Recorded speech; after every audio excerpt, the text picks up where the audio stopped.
You are listening to the Bitter Medicine Podcast on KWAZ Radio.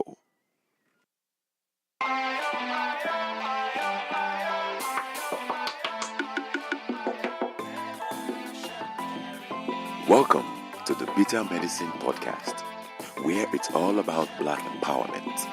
Our show focuses on Black news and entertainment, arts, science, economics, history, people, and strategies that uplift, empower, and motivate Africans within the diaspora. And now, your host, whose favorite color is black, Goku.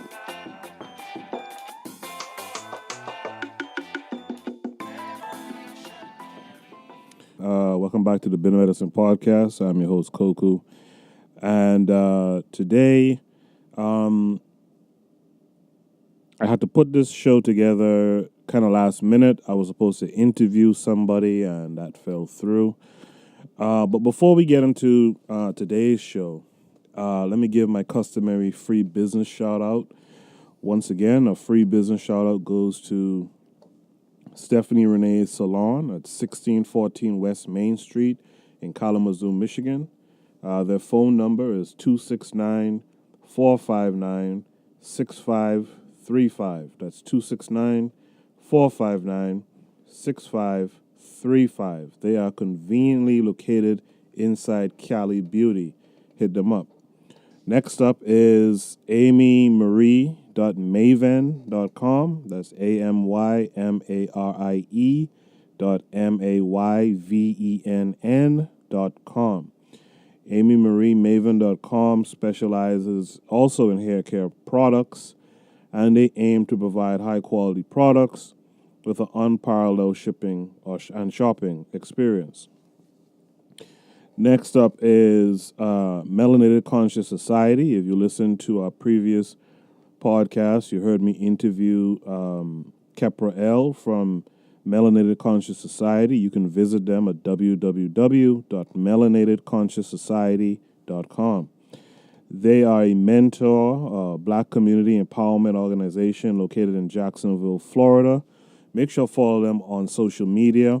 And if you have any special skills like graphic, being a graphic artist, a social media manager, that kind of thing, reach out to them. Lend them some of your talent, some of your time. It's for a good cause. It's for our people. Last up is Miss Glennae Davis. Glennae Davis can be reached at GLENNAERN@gmail.com. Glennae Davis said to me, hello, thanks for your reply. I'm Glennae Davis, an LA-based registered nurse, author of a critically acclaimed memoir called Yet Here I Stand, creator and chief nurse of Nay's Vision, a healthcare media empire where we provide the healthcare education and planning to bridge the gaps of knowledge between discriminated, disadvantaged people facing employment discrimination and the healthcare industry, resulting in having a strategic plan with the medical support they need to no longer be victimized, merchandised, or marginalized by the system. I currently have 2 products available for your listeners. Number 1 being the memoir, and number 2, a free health checklist. So guys who are listening, please reach out to Glennae Davis at her email address, GLENNAERN@gmail.com. Now, with that said, let me get into today's topic. In fact, before I get into today's topic, let's do a quick station ID, and then I'll start the topic on the other side of the break. You are listening to the Bitter Medicine Podcast on KWAZ Radio. Peace, family. This is Oni, inviting you to listen to the pro-Black perspective, where Black problems are addressed with Black solutions. Peace Seeker. Malcolm X, John Henry Clark, Joseph Ben Yakinen, Edward Porkchop Davis and others took notes from Carlos A. Cooks and might not have obtained their nationalistic fervor nor worldview had they not heard Cooks. This is Oni from the Pro-Black Perspective, author of the Pro-Black Compendium and Zubiri and the Maroons of Ma'ah.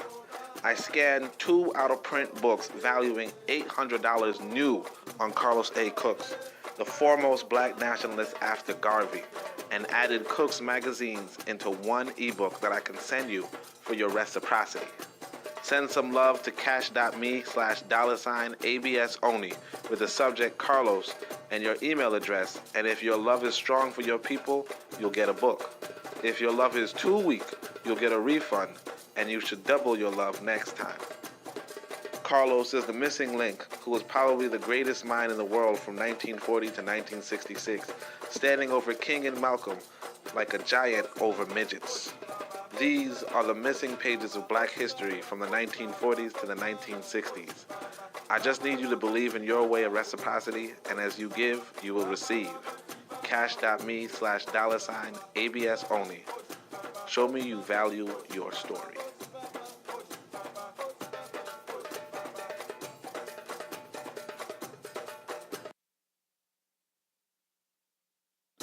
Black people face one problem: the problem of ignorance.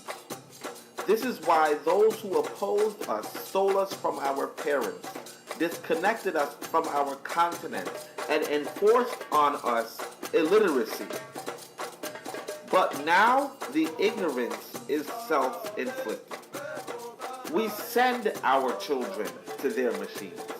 We detach ourselves from our motherland, and we don't read meaningful literature. Consciousness is a series of stages. The sooner we get to one, the sooner we are ready for the higher. The Pro-Black Compendium accelerates the beginner to the advanced and provides for the advanced an unparalleled breadth.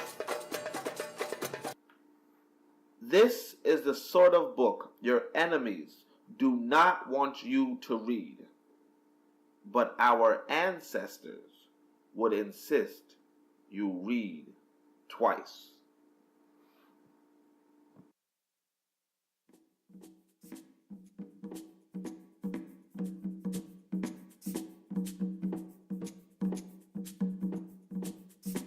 Greetings, family. This is Koku, host of the Bitter Medicine Podcast. In case you didn't know, we have an online book club called the Bitter Medicine Book Club. Every month, we will select a book to inspire the Bitter Medicine Podcast listening audience to read along together. At the end of the month, we will have a call-in show and book discussion. This is a great, dynamic way for readers to not only enjoy a book, but also have others to bounce ideas off of. They say if you want to keep anything away from black people, put it in a book. Don't allow this to be true. Head over to bittermedicineblogs.com and subscribe to our newsletter for important updates. Do that today. Join our reading collective today and empower yourselves, your family, and your community. Peace and blessings.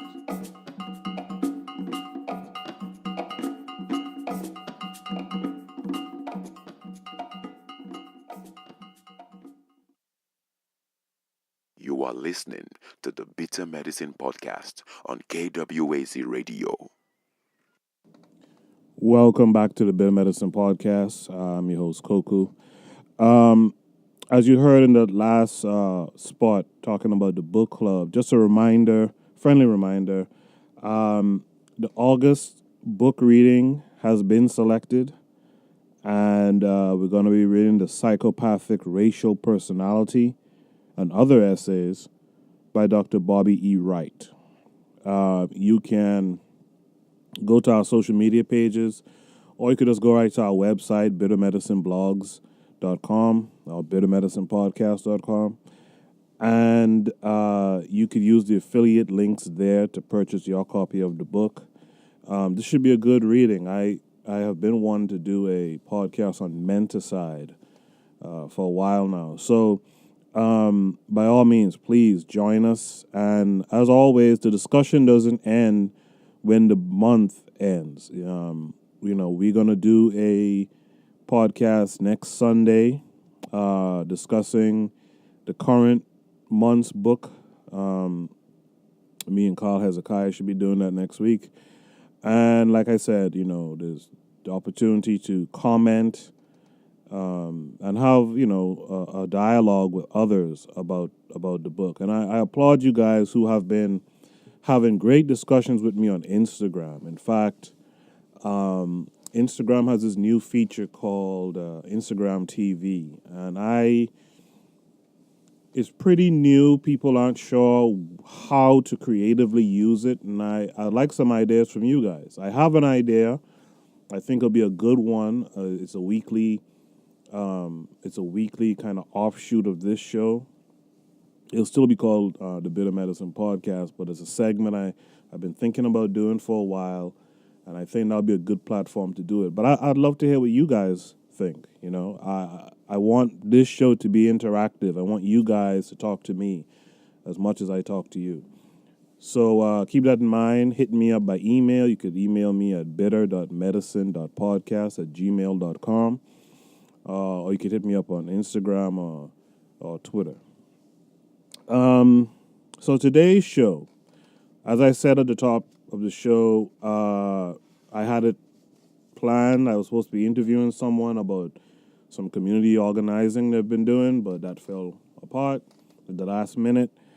And during the week, I was getting requests to kind of speak of the topic that I'm going to talk about today. Gunnar DeSuze, who's been on the show before, when he was talking about his debut film, The Raging Elephant, he sent this to me, this story. And what I'm going to do is I'm going to actually read the whole story. It's close to 10 pages, but it's an interesting read all the same. If you haven't seen it, or if you've seen the title but haven't had a chance to read it yourself, well, you could listen to me read it to you, and then I'm going to have some commentary about it.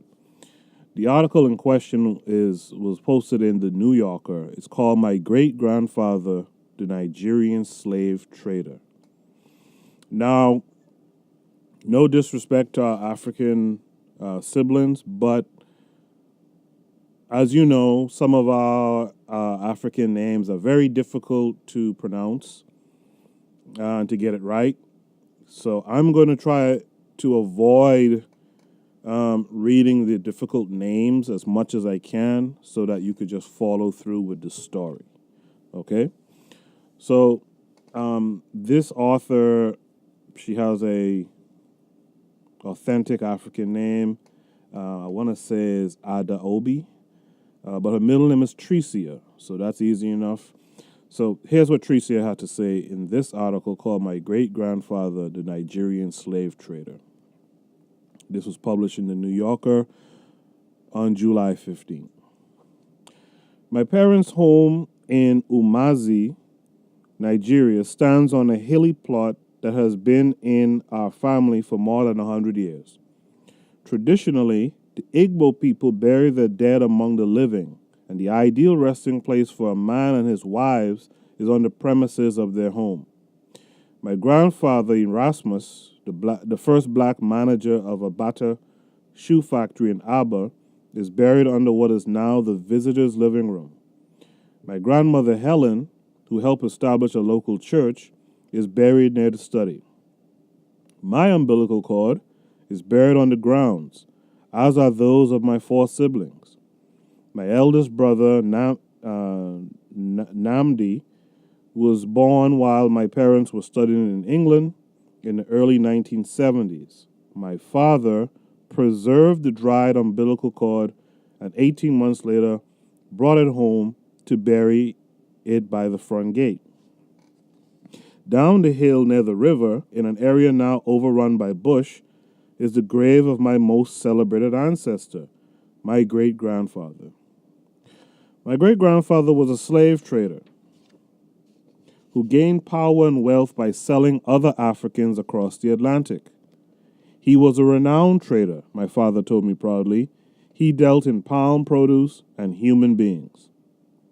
Long before Europeans arrived, Igbos enslaved other Igbos as punishment for crimes, for the payment of debts, and as prisoners of war.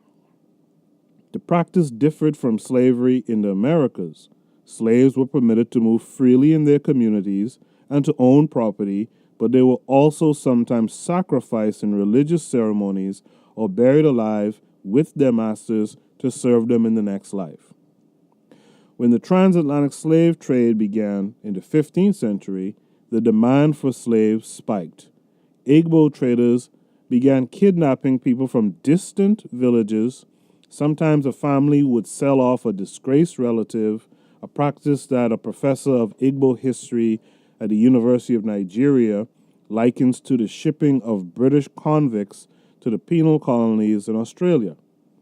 People would say, "Let them go. I don't want to see them again."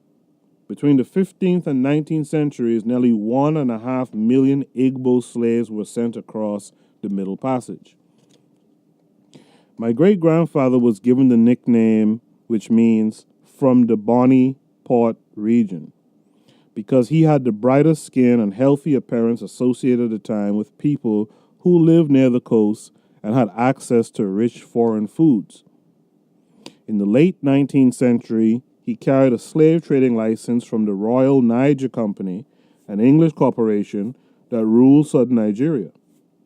His agents captured slaves across the region and passed them to middlemen who brought them to the ports of Bonny and Calabar and sold them to white merchants.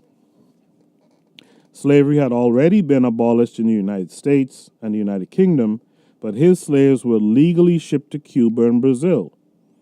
To win his favor, local leaders gave him their daughters in marriage. By his death, he had dozens of wives. His influence drew the attention of colonial officials who appointed him chief of the area and several other towns. He presided over court cases and set up churches and schools. He built a guest house on the land where my parents' home now stands and hosted British dignitaries. To inform him of their impending arrival and verify their identities, guests sent him envelopes containing locks of their Caucasian hair. Funeral rites for a distinguished Igbo man traditionally include the slaying of livestock, usually as many cows as his family can afford. My great-grandfather was so esteemed that when he died, a leopard was killed, and 6 slaves were buried alive with him. My family inherited his canvas shoes, which he wore at a time when few Nigerians owned footwear, and the chains of his slaves, which were so heavy that as a child my father could hardly lift them. Throughout my upbringing, my relatives gleefully recounted my great-grandfather's exploits. When I was about 8, my father took me to see the row of ugbo trees where my great-grandfather kept his slaves chained up. In the 1960s, a family friend who taught history at a university in the UK saw my great-grandfather's name mentioned in a textbook about the slave trade. Even my cousins who lived abroad learned that we had made it into the history books. Last year, I traveled from Abuja, where I live, to Umajizi for my parents' 46th wedding anniversary. My father is the oldest man in his generation and the head of our extended family. One morning, a man arrived at our gate from a distant Anglican church that was celebrating its centenary. Its records show that my great-grandfather had given an armed escort to the first missionaries in the region, a trio known as the Cookie Brothers, to ensure their safety. The man invited my father to receive an award for my great-grandfather's work spreading the gospel. After the man left, my father sat in his favorite armchair among a group of his grandchildren and told stories about my great-grandfather. "Are you not ashamed of what he did?" I asked. "I can never be ashamed of him," he said, irritated. "Why should I be? His business was legitimate at the time. He was respected by everyone around. My father is a lawyer and a human rights activist who has spent much of his life challenging government abuses in southeast Nigeria. He sometimes had to flee our home to avoid being arrested, but his pride in his family was unwavering. Not everyone could summon the courage to be a slave trader, he said. You had to have some boldness in you. My father succeeded in transmitting to me not just my great-grandfather's stories, but also pride in his life. During my school days, if a friend asked the meaning of my surname, I gave her a narrative instead of a translation. But in the past decade, I felt a growing sense of unease. African intellectuals tend to blame the West for the slave trade, but I knew that white traders couldn't have loaded their ships without help from Africans like my great-grandfather. I read arguments for paying reparations to the descendants of American slaves and wondered whether someone might soon expect my family to contribute. Other members of my generation felt similarly unsettled.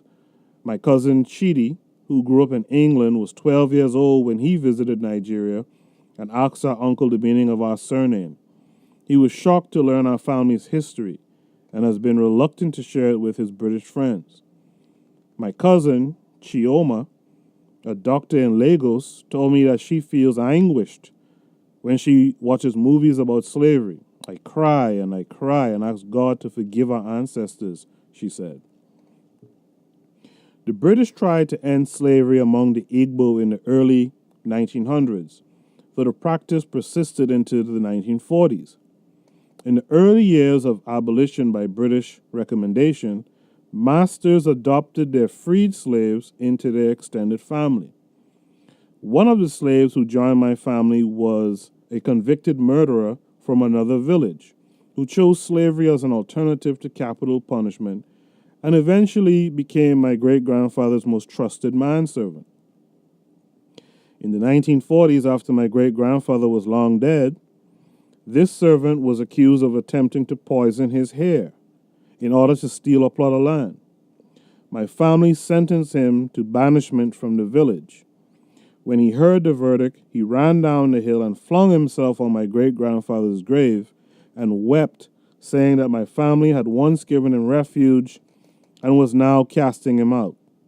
Eventually, my ancestors allowed him to remain, but instructed all their freed slaves to drop our surname and choose new names. If they had been behaving better, they would have been accepted, my father said. The descendants of freed slaves in southern Nigeria, called Ohu, still face significant stigma. Igbo culture forbids them from marrying freeborn people and denies them traditional leadership titles such as Ezi and Ozo. The Osu, an untouchable caste descended from slaves who served at shrines, face even more severe persecution. My father considers the Ohu in our family a thorn in our side, constantly in opposition to our decisions. In the 1980s, during a land dispute with another family, 2 Ohu families testified against us in court. They hate us, my father said. No matter how much money they have, they still have a slave mentality. My friend Ugo, whose family had a similar disagreement with its Ohu members, told me the dissension is coming from all these people with borrowed blood. I first became aware of the Ohu when I attended boarding school in Owerri. I was interested to discover that another new student's family came from the same place I came from, though she told me that they hardly ever visited home. It seemed, from our conversations, that we might be related. Not an unusual discovery in a large family, but exciting nonetheless.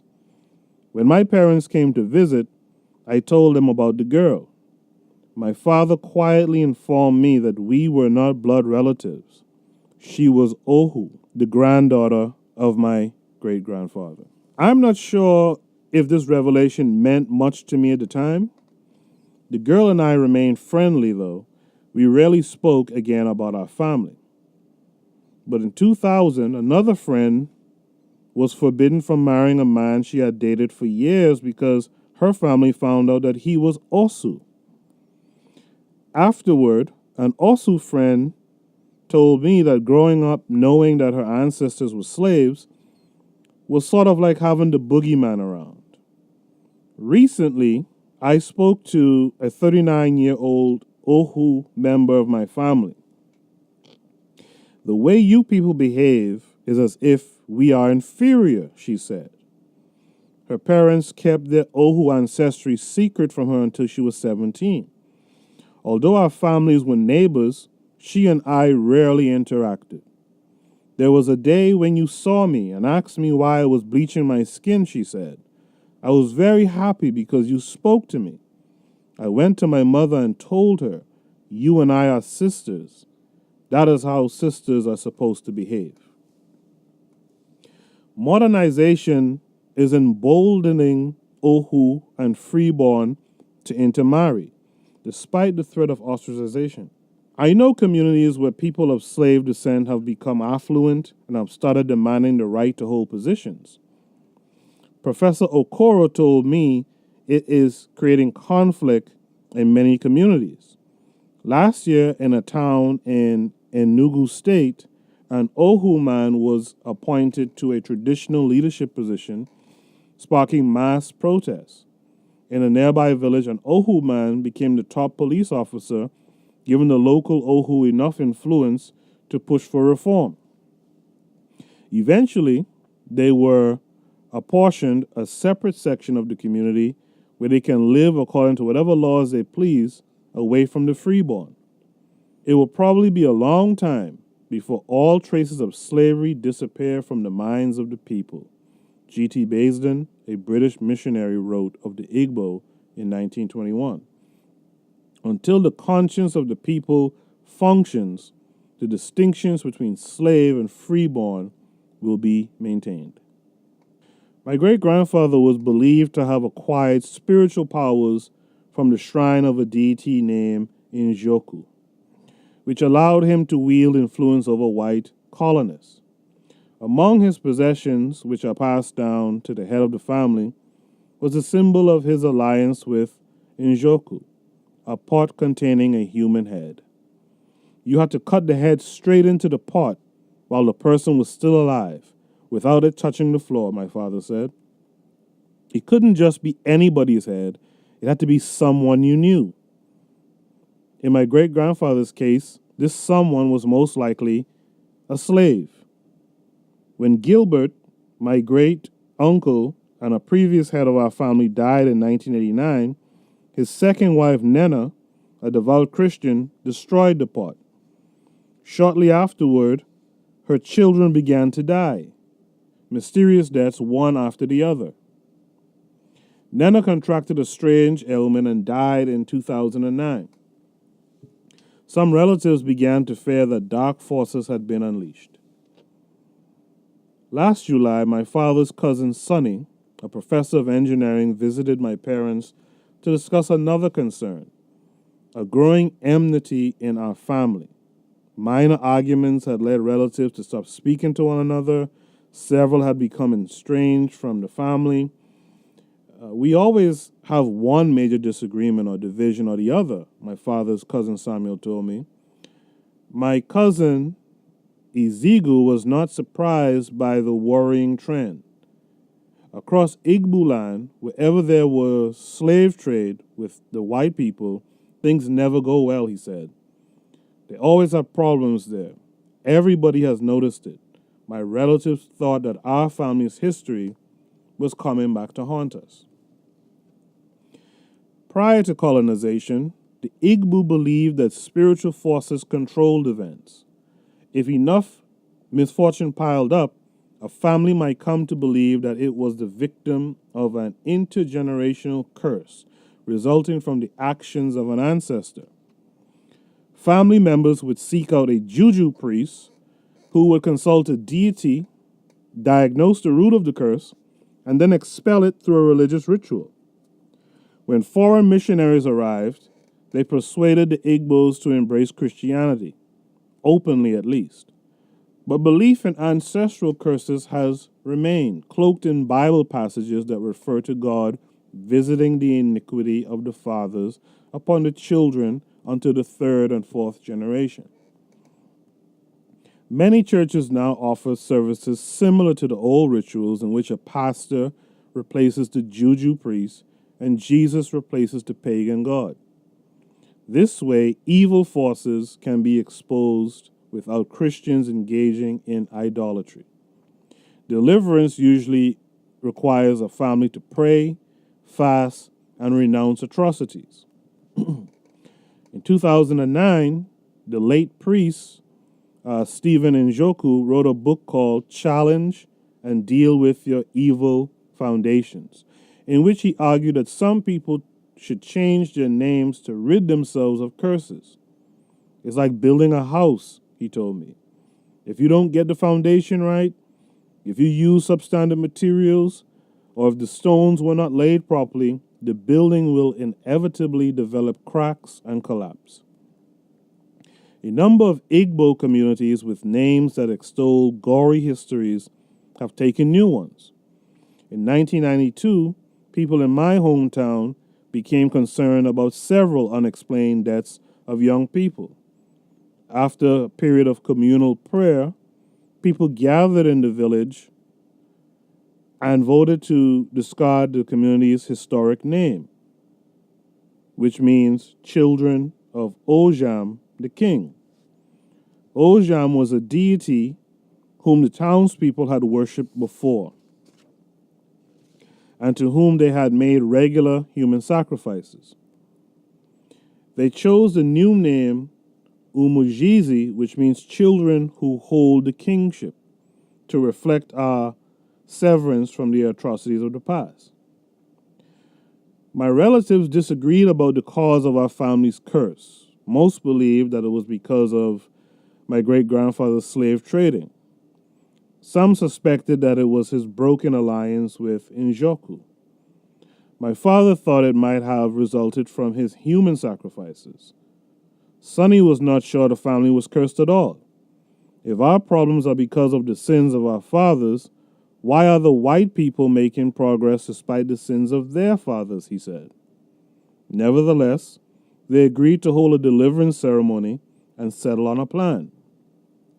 On 3 days near the end of January, from 6 a.m. until noon, family members around the world would fast and pray. My father sent out a text message in preparation that included passages from the Bible. He has never been overtly religious, and it amused me to watch him organize a global prayer session. I teased him about the fact that he would have to skip breakfast, which was usually waiting for him at the same time each morning. I'm a saint, he declared. On the first day of the fast, members of my family met in small groups in London, Atlanta, and Johannesburg. Some talked on the phone, others chatted on social media. 30 members gathered under a canopy in my parents' yard.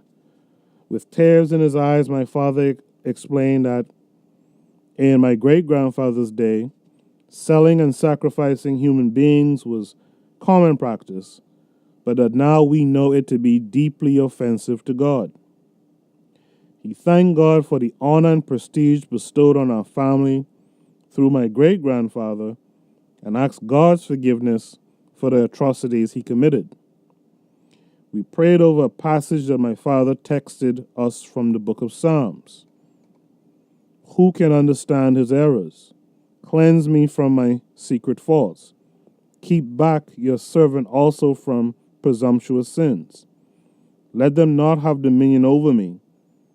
Then I shall be blameless, and I shall be innocent of great transgressions. During the ceremony, I was overwhelmed with relief. My family was finally taking a step beyond whispering and worrying. Of course, nothing can undo the harm that my great-grandfather caused. And the Ohu, who are not his direct descendants, were not invited to the ceremony. Their mistreatment in the region continues. Still, it felt important for my family to publicly denounce its role in the slave trade. Our family is taking responsibility, my cousin Chidi, who joined from London, told me. Chioma, who took part in Atlanta, said, "We were trying to make peace and atone for what our ancestors did." On the final day, my relatives strolled along a recently tarred stretch of road to our local Anglican church. The church was established in 1904 on land that my great-grandfather donated. Inside, a priest presided over a 2-hour prayer session. At the end, he pronounced blessings on us and proclaimed a new beginning for our family. After the ceremony, my family members discussed making it a yearly ritual. This sort of thing opens up the mercy of God, my mother Patricia said. People did all these evil things, but they don't talk about it. The more people confess and renounce their evil past, the more cleansing will come to the land. So that was a lengthy reading, but I wanted to share all of it because I wanted you to get the full story, but I wanted you to also hear how Africans, and I've mentioned this in previous shows, how Africans OD, and we always have OD'd on spiritual systems and supernatural stuff, and I want to show how it still persists today. And in there, you probably picked up on certain key things in there, but the big question, and the question that Gunnar DeSeuss kind of wanted me to address, is why is this being published in the New Yorker now? You see, everything happens for a reason. And we have to pay attention to the things that happen. We have to analyze every single thing we see. And we have to question, what do our oppressors want to gain from this? Now, this podcast has been called the Anti-Africa Narrative. After this article was dropped on July 15th in the New Yorker, you had certain people speaking against it. Notably was Yvette Carnell. Now, I know that if you're listening to my show, you've at least heard of Yvette Carnell, and maybe you even listened to Yvette Carnell's show. Let me say this up front. I'm not a big fan of Yvette Carnell. I heard, it's been alleged, that Yvette Carnell is who is a black woman, seemingly of mixed heritage. But I've heard, or it's been alleged, that she is a lesbian, which that's her business. But she's cupcaking with white women lesbians. And once you're out here trying to be pro-black, and you're cupcaking with white folks, I can't take your message too seriously. I really can't. And if you're in that LGBTQRSTUVWXYZ stuff, I know that most times you put your queerness above your blackness, or at the very least, you put them on the same sitting, right? And as you know, we push the idea of being black first. Everything else falls behind that. And so I said that I'm telling you my take on Yvette Carnell But I'm assuring you that what I have to say about Yvette, as it pertains to this article, is not a personal attack, but it does reflect who she is as a person and how she views the struggle. Yvette Carnell's take on this topic is to be anti-African. And she did a whole, must be 2-hour video being anti-African. Yvette Carnell is an American African. And, you know, we've talked about this on the show in the past, and it's out here. We know it's out here. But Yvette Carnell is practicing a tribalism when she talks against African brothers and sisters, which is interesting because that story that I just read to you that was in the New Yorker, it's a story all about tribalism. It's all about tribalism. And so that story gave Yvette Carnell the excuse to just bash Africans. And I've noticed, and if I speak in error, I apologize, but I've noticed in my trod in America that American Africans are pushed to not link with Caribbean Africans or African Africans.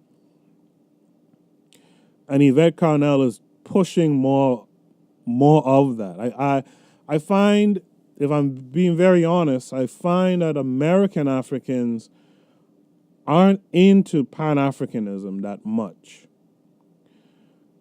In fact, you know, when we talk about Pan-Africanism, we tend to talk about Garvey all the time, but we forget to talk about Henry Sylvester Williams, the Trinidadian,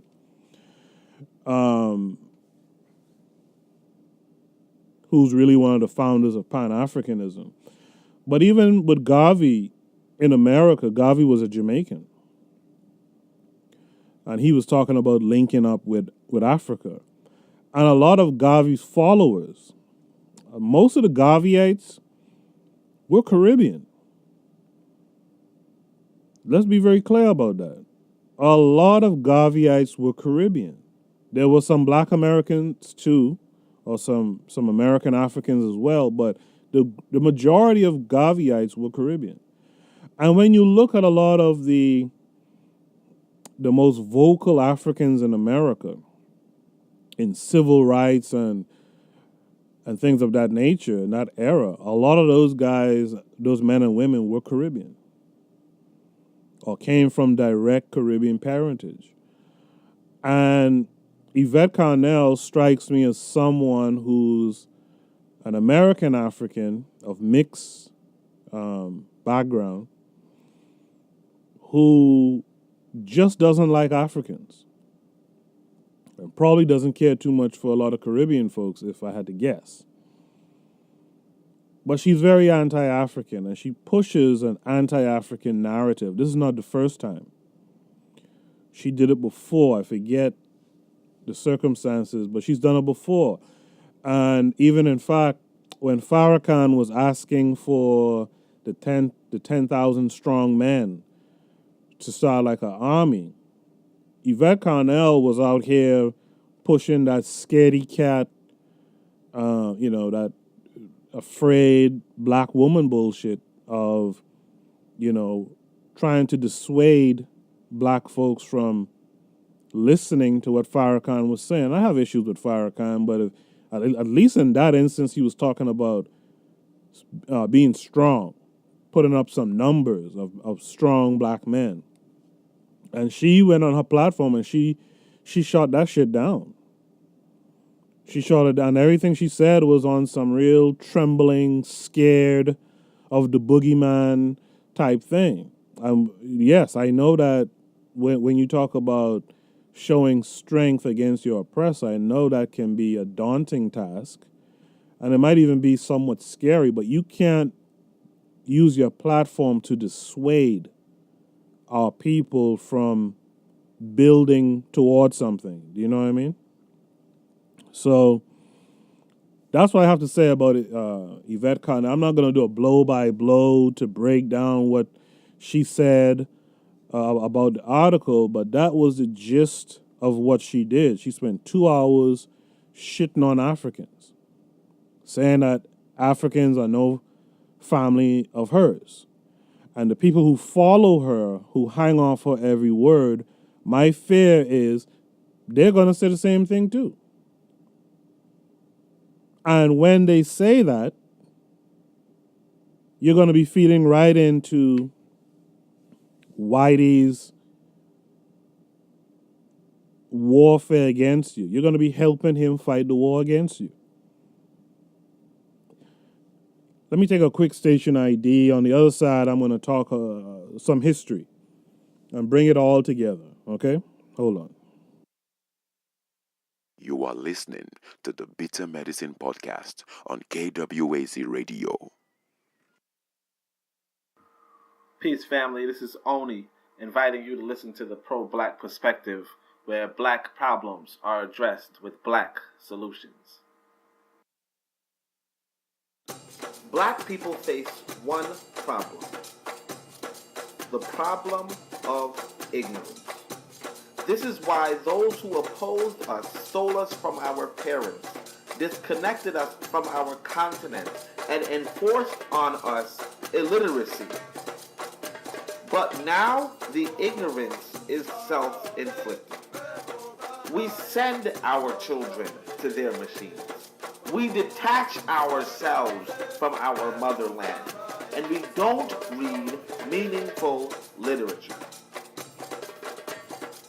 Consciousness is a series of stages. The sooner we get to one, the sooner we are ready for the higher. The pro-black compendium accelerates the beginner to the advanced and provides for the advanced an unparalleled breadth. This is the sort of book your enemies do not want you to read, but our ancestors would insist you read twice.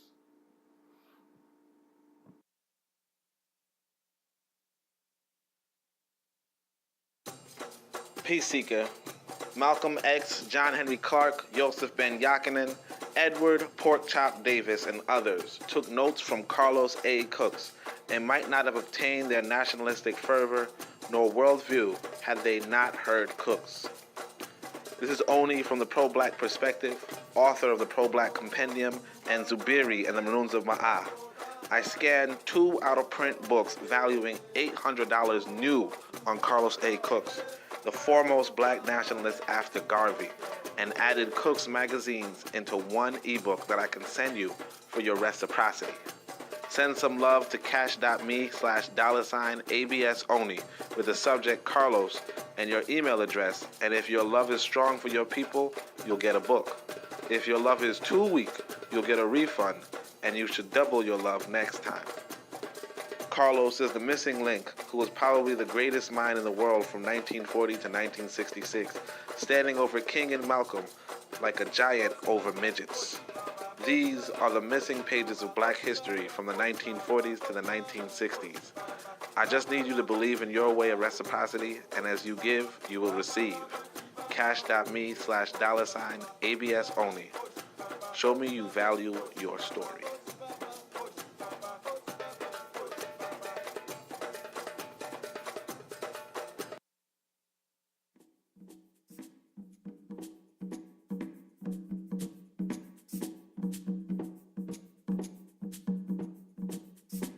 Greetings, family. This is Koku, host of the Bitter Medicine Podcast. In case you didn't know, we have an online book club called the Bitter Medicine Book Club. Every month, we will select a book to inspire the Bitter Medicine Podcast listening audience to read along together. At the end of the month, we will have a call-in show and book discussion. This is a great dynamic way for readers to not only enjoy a book, but also have others to bounce ideas off of. They say if you want to keep anything away from black people, put it in a book. Don't allow this to be true.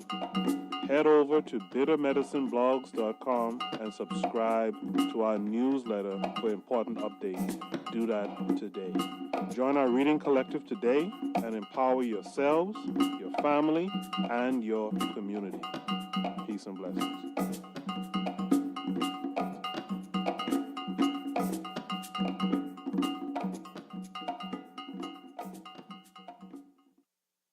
You are listening to the Bitter Medicine Podcast on KWAZ Radio.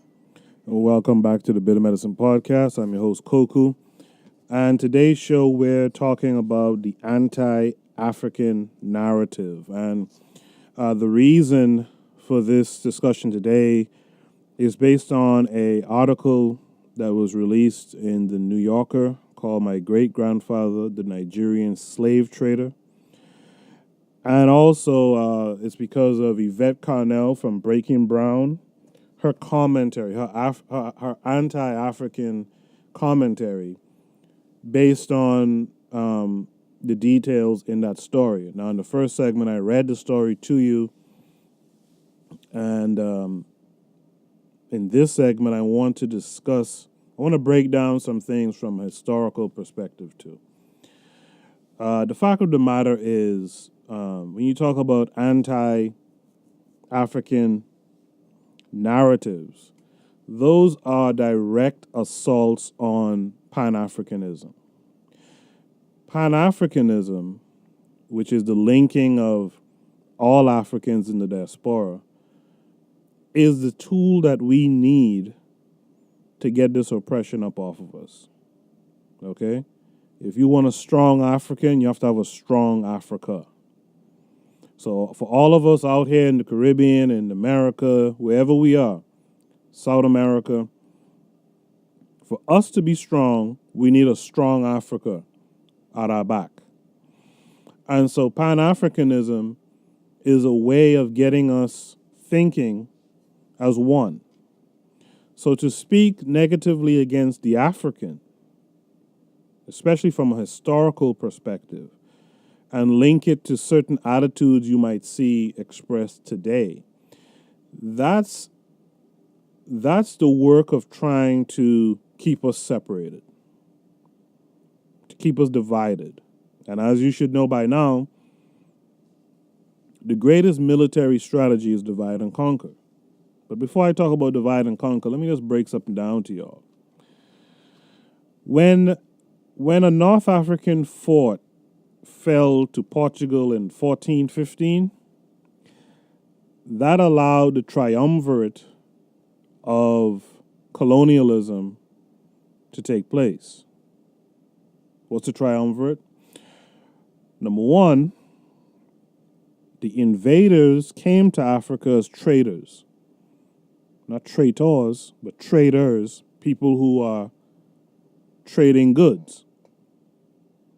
That was number one. Number two came the missionaries.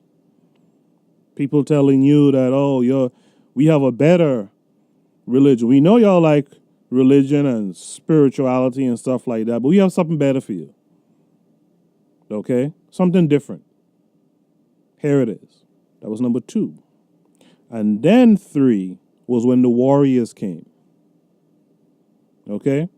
So first they came as friendly people trading. But what they was really doing was scoping out the place.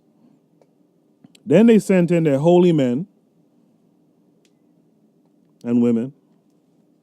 And then they sent in their warriors. And that's the history of colonialism almost everywhere you go. Now, what the Yvette Carnells and this lady who wrote this article won't talk about is Africans formed groups of alliances and they resisted. Isolated groups were colonized. And a lot of those isolated groups, once colonized, they were used as mercenaries to scoop up other Africans. You see, when people talk about, well, Africans sold Africans into slavery, and you have white folks who like to spew that shit, and there's certain dumb Negroes doing that too. But what they don't talk about is Africans didn't show up in Europe one day with a boatload of Africans and said, hey, we selling some Africans, you want to buy? So Africans didn't sell Africans into slavery the way people try to make it seem, but they do that because they want you to not be linked with the continent. And the reason why this article came out now and received so much press, I guess, in black circles, is because they want you to hate Africa. They want you to hate Africans. They don't want you ever linking up. They don't want you connecting. This is why Africans and Caribbeans weren't allowed to come to the States until around, in numbers, until after the Civil Rights Movement.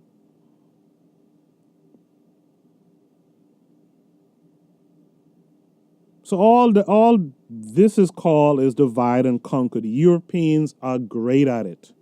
Why? Because they practice it. They practice this on themselves. Divide and conquer is a form of narcissism. Remember when I talked about ego?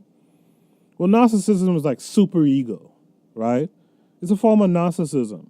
And it works well on tribes. Anywhere where there's tribalism, it works well. And like I said, Europe was a heavily tribal area. They perfected this divide and conquer shit on themselves. And then they brought it to the African. The thing about tribes is that tribes have three things in common. There's politics, there's sociology, and there's warfare. Let me say that one more again. When you talk about tribes, there's three things tribes always have in common. They have their internal politics, they have their sociology, and they have their warfare with other tribes. The European military mindset of divide and conquer says that what you do is you break up larger power structures, and then you prevent the smaller ones from linking with other groups, or other groups of power at least. You also cause rivalries. You also create discord amongst the people. So while you're being invaded by this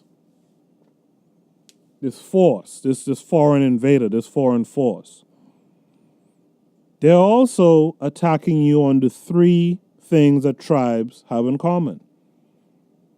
They're fucking with your politics.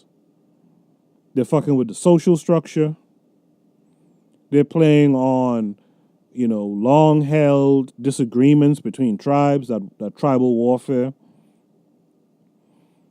And they do it in such a way to make sure that smaller groups are not able to link with bigger, more powerful groups. They do it in a way where the regular guy, the regular man, woman, boy, and child have problems with one another. They do it where they sometimes back both sides in a war between tribes. They don't care who wins, really. They'll have a way to manipulate the winner in the end. But once y'all kill each other off, you thin down your numbers. And then they step in.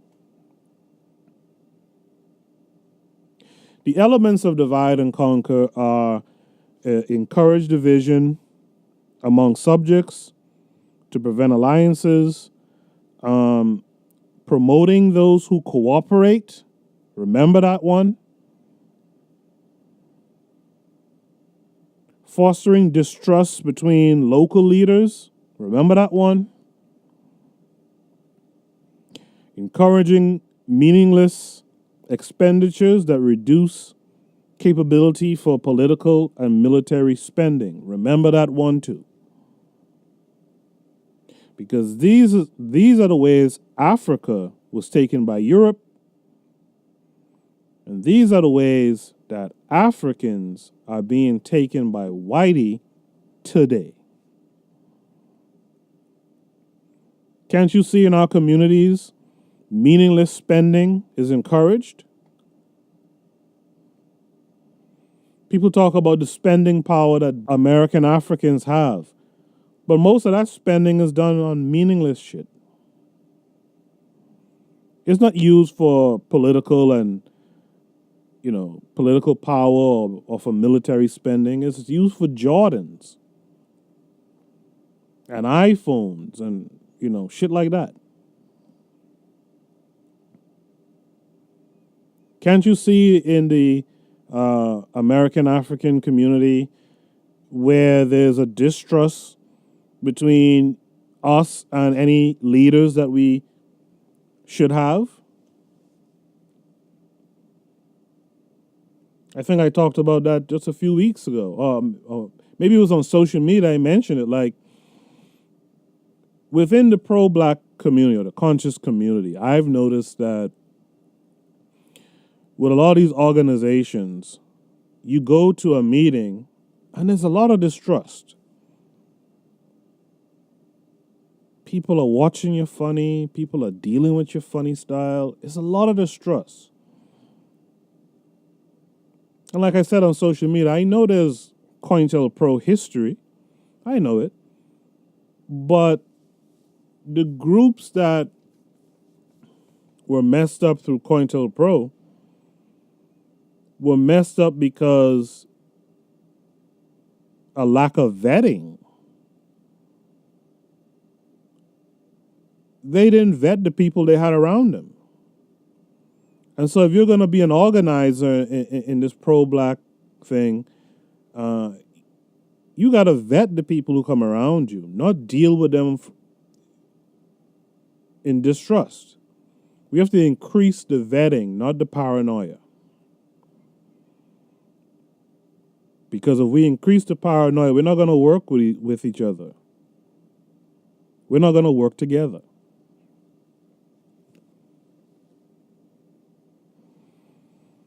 And then there's, as I mentioned, the promoting those who cooperate. Now, there's a lot of reasons why people cooperate. One of them is mere survival. But those who cooperate with white organization, white supremacy, whatever you want to call it, they're boosted up. We have to have a mechanism in place where that side can't offer enough for one of us to participate, to cooperate, to capitulate to what it is they're trying to do to our society. But you get the idea here. What we're talking about today really is tribalism. We're talking about tribalism. And tribalism, the best defense against tribalism is to divide and conquer. And to implement those elements of divide and conquer that I just mentioned. See, the thing that most people won't want to say is that slavery is somewhat natural. And even I had to pause when I was saying it. But slavery is somewhat natural. Slavery is a power paradigm. The stronger will make the weaker bend the knee. It's a power paradigm. You work for someone, you're essentially a slave to that person. That person's controlling your money. That person, if they're controlling your money, they're controlling what you can do. what you can say, essentially, because you don't want to say anything that messes with your money. They control how well your kids get to live, how well you get to eat. That's a slavery of another kind, too. But slavery is a power paradigm. Once mankind realized that I'm stronger than you, slavery was going to follow. But you know what's not natural? Subhuman bondage, chattel slavery. That shit they put our ancestors through. That's not natural. That's the savageness of white people. You understand? That's their savagery coming through. So anywhere on this earth in ancient times, you will find slavery. Anywhere on this earth. As docile as the Arawaks were, they had some form of slavery as well. Okay? And a lot of people don't want to admit that. And that's one of the first problems we have with this anti-African narrative. Don't act like Africans were doing something no one else was doing. However, as the writer in that article mentioned, the African slave, was able to move around freely, own property, marry into the families in some cases. Maybe not in Nigeria, but in some cases, even those of you who still read the Bible, or the Torah or whatever, you guys know that too, even in your biblical books.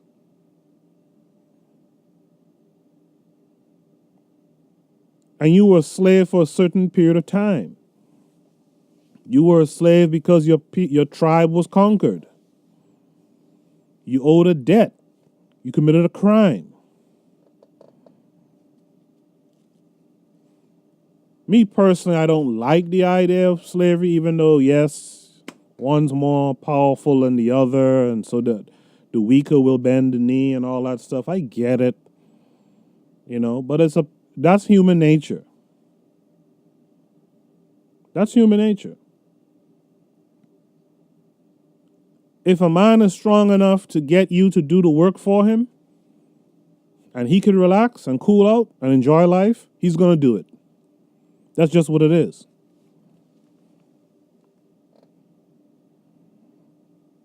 But this article and the Yvette Connells of the world, they're the kind of folks who like to talk about, well, Africans sold other Africans. And they ignore the tribalism aspect of it. You know what they also ignore too? They ignore that it was a minority. It was a small minority of Africans who assisted. But they would want you to believe that it's all Africans. Because they want you to hate all Africans. They want you never to connect with all of Africa.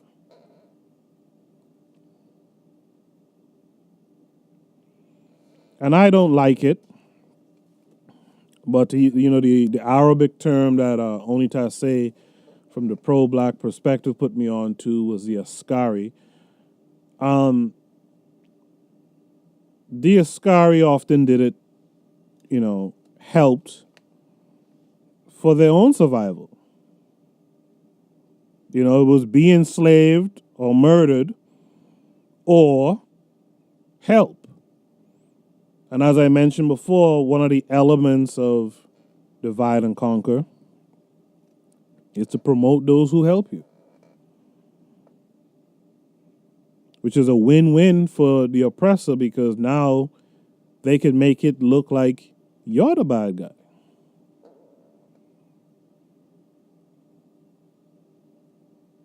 Another thing that people will ignore is, and again, this goes to tribalism,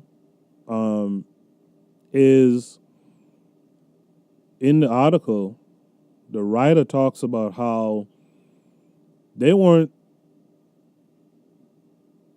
kidnapping people who were around them. They were kidnapping people from far away. Because, and I know I've said this several times already, drum roll please, but because of tribalism. Tribalism has this us versus them component to it. Tribalism is everywhere. Tribalism overrides reason, morality, and anything else that threatens your survival. Let me say that again.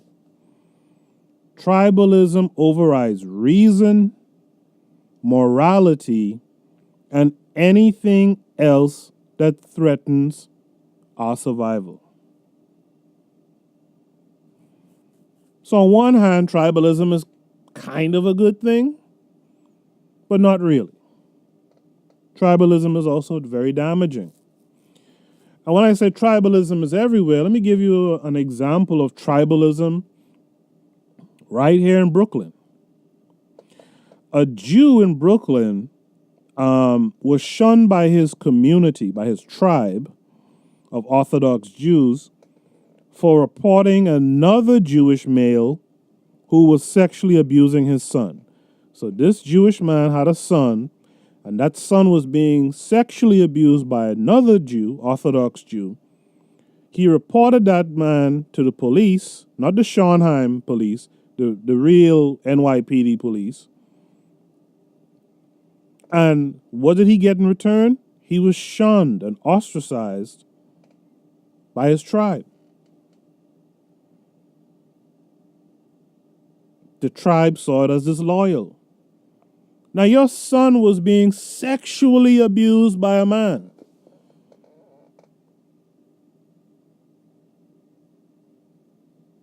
But you were disloyal for turning that man into the authorities.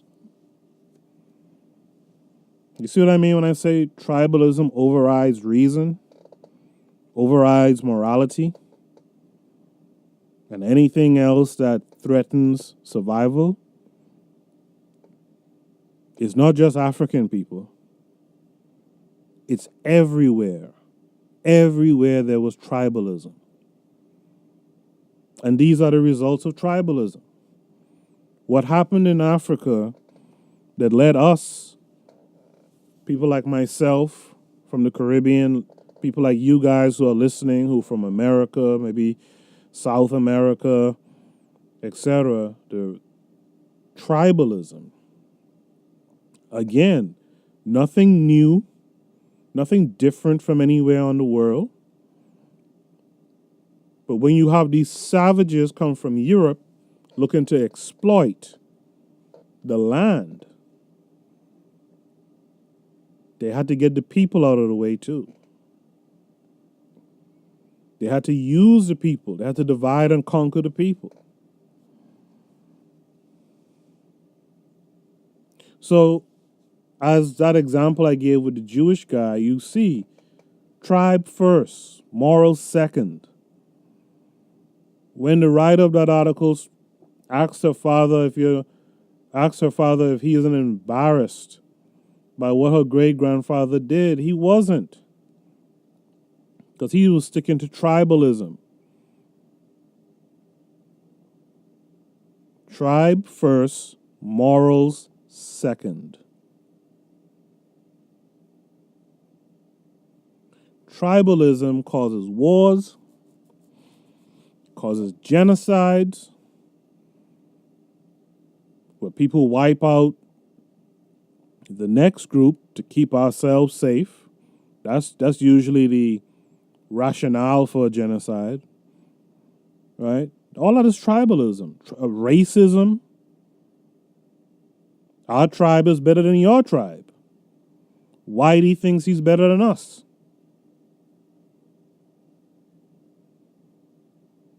And the real damaging thing about this article and Yvette Carnell's anti-African narrative is the cultural cognition part.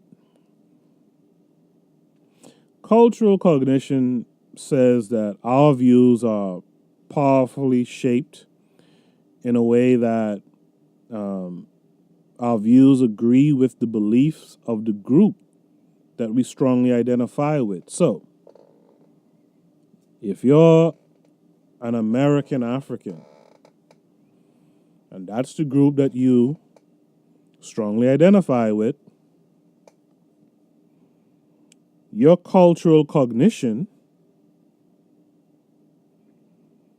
is going to be shaped around the American African. Add to that what Whitey and them does. You're going to be anti-African if you're not careful, if you're not thoughtful. There's other examples of it too. I mean, hey, a lot of Negroes put Christianity over their blackness.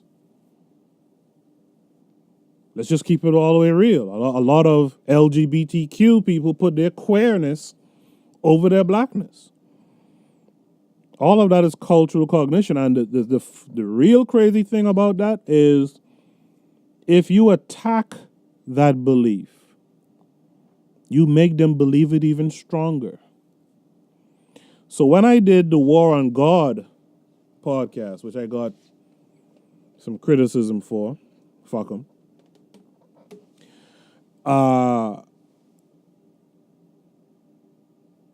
In some ways, I probably made a lot of Negroes stronger in their belief.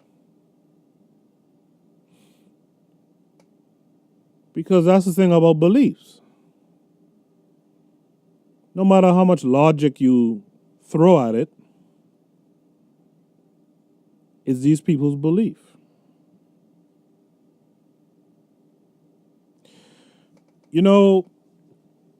When you talk about Pan-Africanism, I mentioned his name earlier. People don't talk about Henry Sylvester Williams, and he was involved in some of the first Pan-African Congresses. And the Pan-African Congress, most of you would probably be familiar with the fifth one. That's the one that had Nkrumah, Kenyatta, Banda, Dubois, Padmore, and that one is the one that led to a lot of countries pushing for and getting their independence. So a lot of the Jamaicas and Barbados and Trinidad, the Bahamas, a lot of those Caribbean places, a lot of those African nations really discuss that self-determination, that notion of grabbing freedom from their oppressor during the fifth Pan-African Congress. The Pan-African Congress established these three things. I want you guys to think about this until we speak again. It established that we need to work as a united front. We need to agree on a united global strategy. And we need to fight for sovereignty.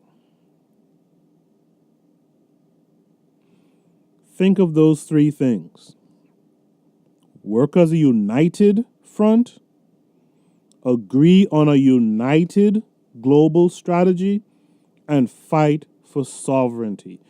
When you go against Pan-Africanism with an anti-African narrative, especially discussing something like the genesis of slavery, and you take your white oppressor, these white supremacists, off the hook by saying that it's Africans who did the work. It's Africans who sold Africans into slavery. As if Africans just rolled up in Europe with a bunch of Negroes on a ship. When you do stuff like that, when you write articles like this, when you have a 2-hour commentary like Yvette Carnell, dissing the African family,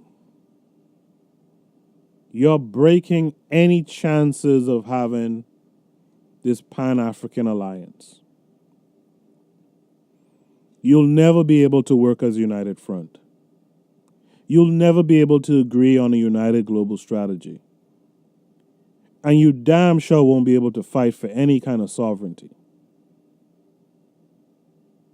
So we got to get people like Yvette Carnell out of here. This young chick who wrote this shit, we had to get these people out of here. Because all they're doing is making the case and making the stratagem easier for white folks, for white supremacy, white organizing, to fuck us over.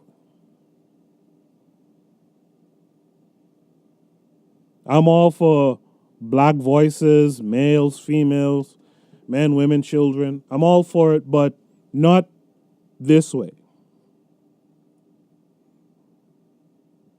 Don't make statements like there's no way whites could have come and taken Africans unless Africans was... Don't do that. First, to begin with, that was a minority of Africans who did it. They came from isolated groups. And I'm not trying to absolve them completely. If you coordinated with Europeans, then fuck you too, to a certain extent.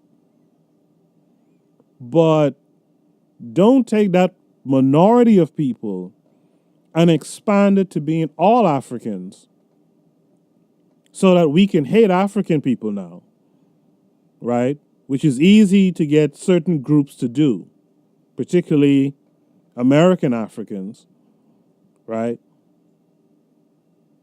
Let's not do that.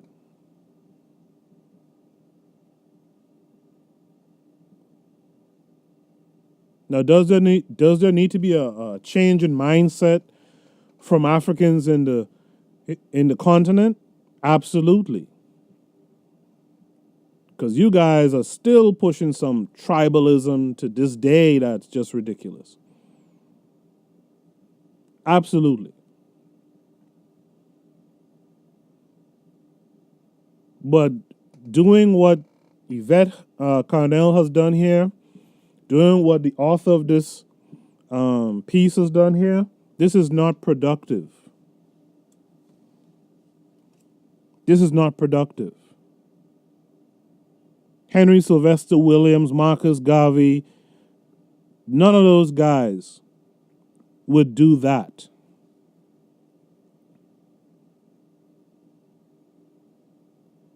We have to work as a united front. We have to agree on a united global strategy, and we need to fight for sovereignty. Making any one group the face of negativity isn't helping us, doesn't serve us. In fact, I'm talking about Yvette Carnell here. Let me bring up this clip. If you're familiar with Dr. John Henrik Clarke, he always talked about this guy, Skip Gates. You guys know who Skip Gates is. I don't have to tee up who Skip Gates is, but John Henrik Clarke called him Skip the Truth Gates. And, Skip Gates has that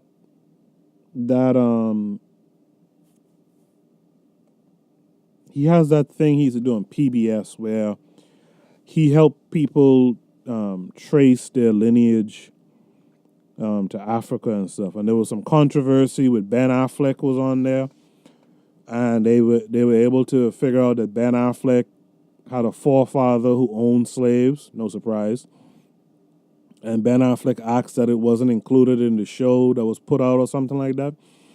So Skip is one of these, as Khalid Muhammad would say, bootlicking kind of sissified, punkified Negroes, right?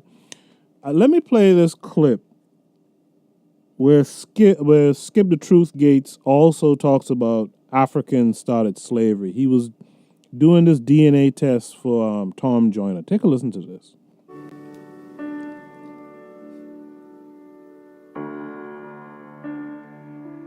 We can only begin to imagine the sheer horror of the slave trade. But what if we could place an actual ancestor within that story? We were able to do just that for one of Tom Joyner's ancestors, his third great-grandfather, Tony Dumas.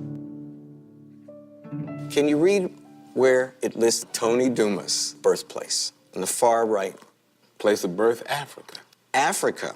Your great-great-great-grandfather, Tony Dumas, was born in Africa around 1790. We tracked down a direct male descendant of Tony's, a distant cousin of yours, and we asked him to take a DNA test to see where Tony was born. So if we found a match, that's where the brother came from. Would you mind turning the page of the scrapbook? This could mean your great-great-great-grandfather was a member of the Balanta people from the country of Guinea-Bissau. On the coast. On the coast. And it's an exact match. Okay. Yeah. How do you think he was captured? Probably through a war. You know, there were African middlemen, and they would fight wars with other Africans to enslave them to sell to the white man. Slavery was a huge business for different African kingdoms.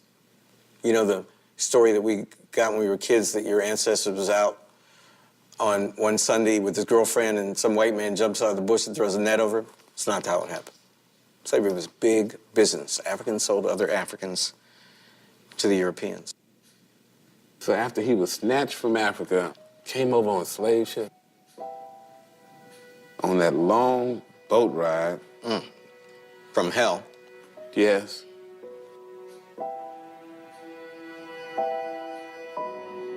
Discoveries like this make me even more eager to learn about my own African past. Did you hear that dirtbag, Skip Gates? Big business. Africans sold other Africans. The story of the white man jumping out of bushes and throwing that, not true. You hear that dirtbag? And this is who's pushed in front of us to talk to us about Africa. They make it seem like they're trying to do a good thing by talking about the kingdoms in Africa and this, that, and the other, but really, it's a setup. It's set up for you to hate Africa. It's clever. It's beautiful in a sense.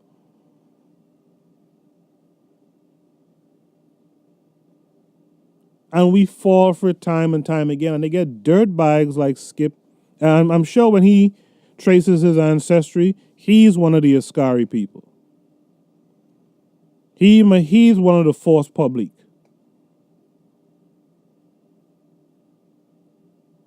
And this is what I'm saying. What we need to do, stop practicing tribalism. Right now, we're in the tribe of the Caribbean tribe, the African American tribe, and the African tribe. And within each of those tribes, there's smaller tribes. The Bahamians, the Haitians, those from down south, those from up north, America. Africa has over 50 countries in it, so each of them is a tribe. And within those tribes is and we got to stop it. We got to dial back on the tribalism. We have to dial back on the religion. We've got to change our ways.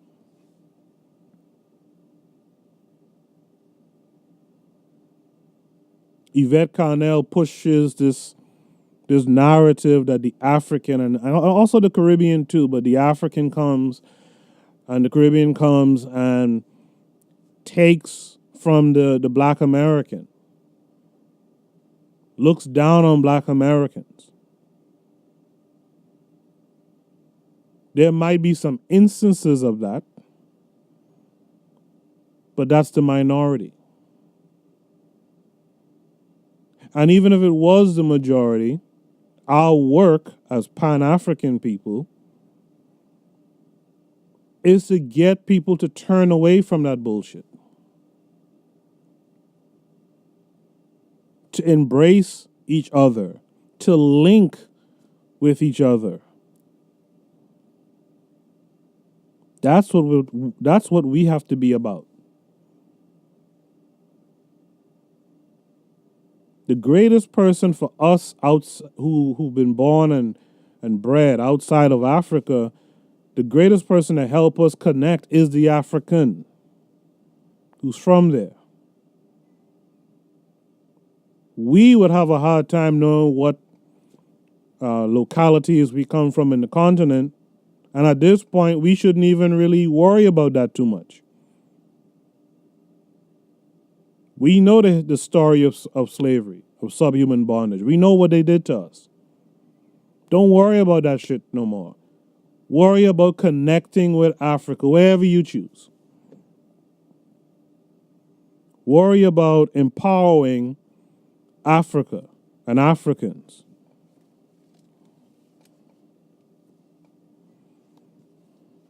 Worry about being a united front.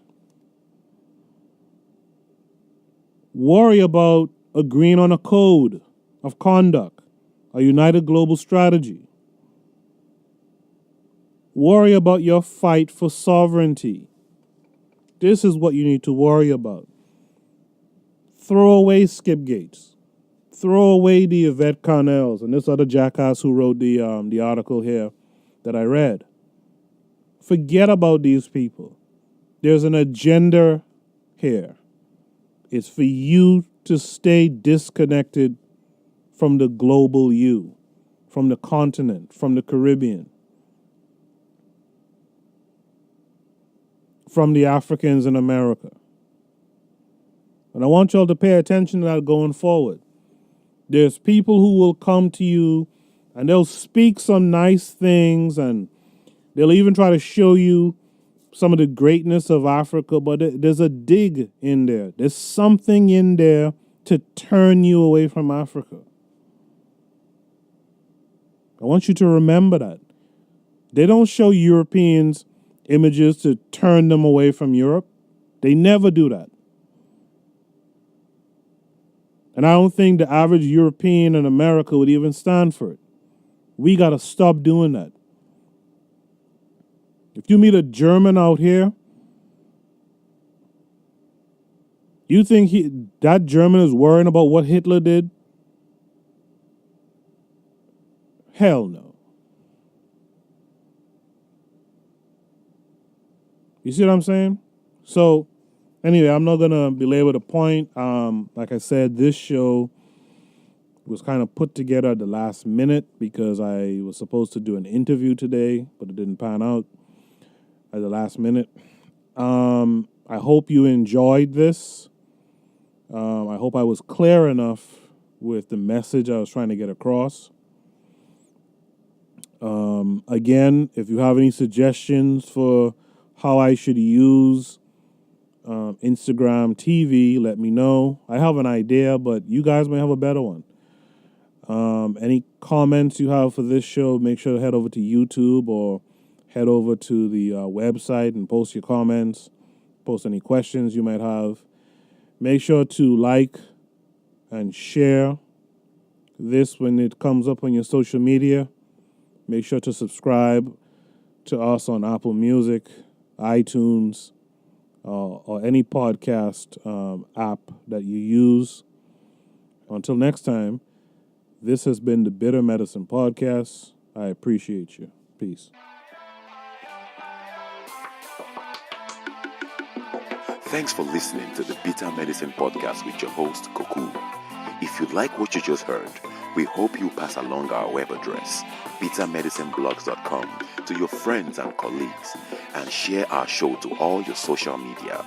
Be sure to check out our archive section on our website for previous podcasts. This has been a KWAZ radio production. Join us next time for another session of the Beta Medicine Podcast. Follow us on Facebook at Beta Medicine Show, Twitter, Beta Meds, Tumblr, Beta Meds, Instagram, Beta Medicine.